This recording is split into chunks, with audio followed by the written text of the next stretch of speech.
Hello everyone, welcome to my channel. Please subscribe and keep watching more details. Brandi Glanville contemplated suicide during desolate time. Former RHOBH star Brandi Glanville admitted that she contemplated suicide during a very desolate time in her life. She has been struggling legally, physically, and emotionally, which she has been very candid about. So what really set her over the edge? Keep reading for more details. Being in the spotlight is not always easy, and for Brandi Glanville, all of her dirty laundry was front and center. She was open about her ex-husband's infidelity during her time on RHOBH, and what a struggle that was for many years.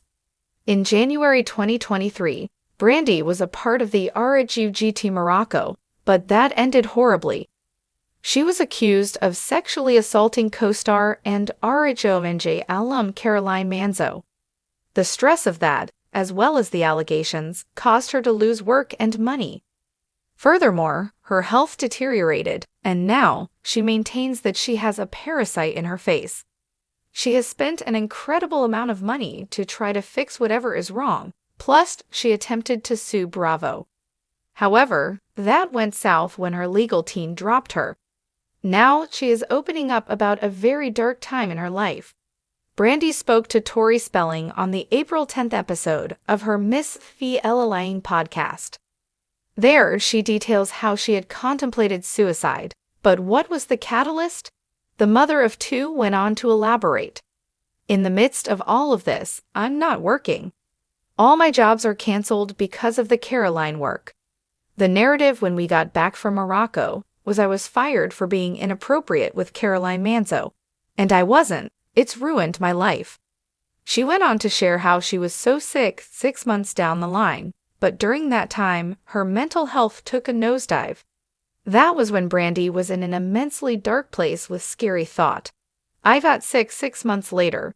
But those 6 months, I was in a fetal position on my couch, like contemplating suicide, being called horrible things. It's so crazy that the press has so much power. The hardest part was reading new and different information regarding what happened in Morocco with Caroline. More so, it was constantly changing, sending her down a spiral. One thing that Brandi Glanville talked heavily about was how her career took a downturn because of the RHUGT incident. Once that made waves, any jobs that Brandi had lined up were null and void. It was not just the accusations that had harmed her, but her face drastically changed. The former model looked nothing like her old self, which also held her back. And then I lost my looks at the same time. I literally, at 51, started OnlyFans because I didn't have income for 6 months, and I was like going through my savings. Through OnlyFans, she admitted that she was doing quite well financially. However, her fans wanted to see her without a mask, and that was not pleasant. Finally, Brandi Glanville's life is still up in the air as she does not have a proper diagnosis for what is going on regarding her face. Are you shocked that Brandi's confidence sunk so low that she contemplated suicide? More so, are you proud of her for being so open? Let us know your thoughts in the comments below. Brandi Glanville, the sharp-tongued, bold, unapologetic former Real Housewives of Beverly Hills star, has never been one to shy away from truth. Her persona, often wrapped in glamour and controversy, has long fascinated the public. But behind the feuds, the red carpets, and the biting comebacks lies a woman who, like many, has weathered the silent, haunting storms of personal despair. In a recent, deeply emotional revelation, Brandi opened up about a time when she contemplated ending her own life. A confession that peeled back the layers of her public persona and showed the raw, vulnerable human within. The world saw the sparkle, the drama, the reality TV spectacle. Few saw the depth of her pain, the heavy solitude she carried, or the moments when hope slipped through her fingers like sand. It wasn't about being dramatic, she said quietly, voice low, eyes rimmed with a weariness that no makeup could hide. It was about feeling utterly invisible in a world that had once cheered for me, and then moved on like I never existed.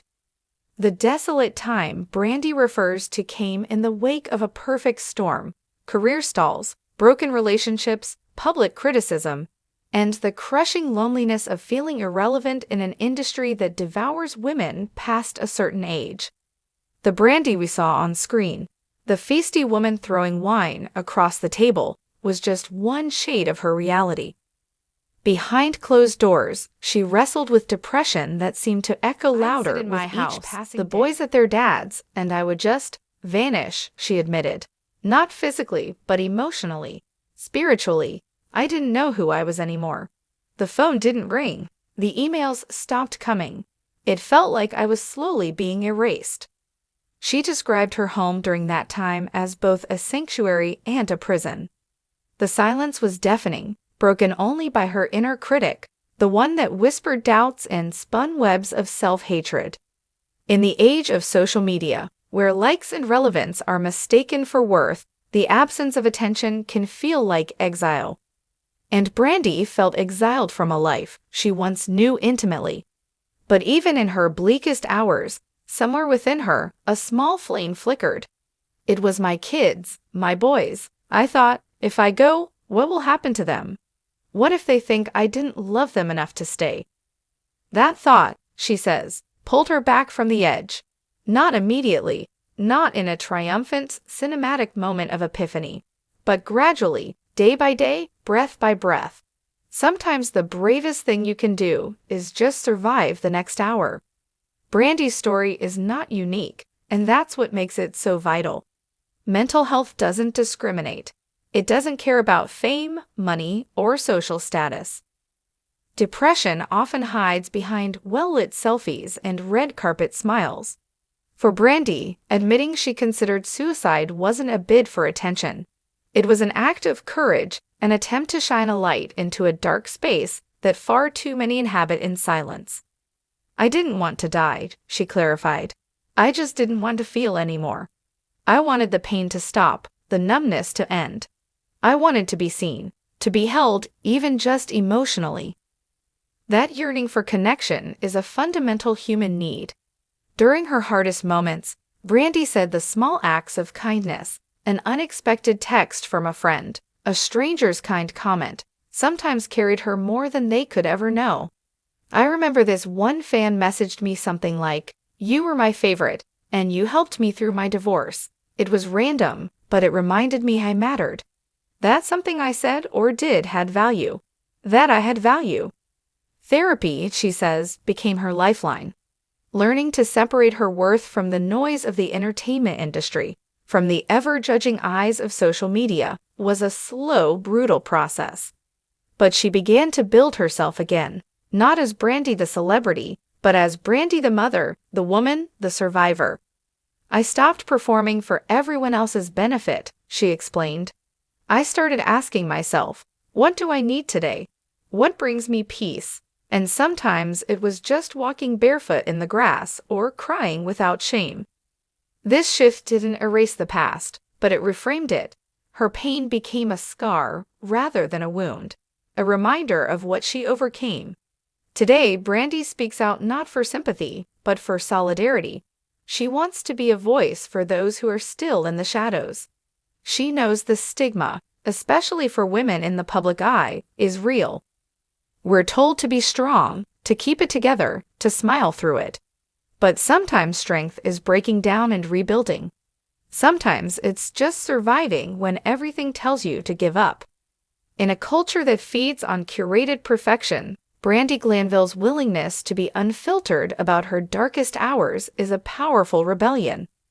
Her story reminds us that even the most dazzling lives can harbor immense pain, and that healing is rarely linear or pretty.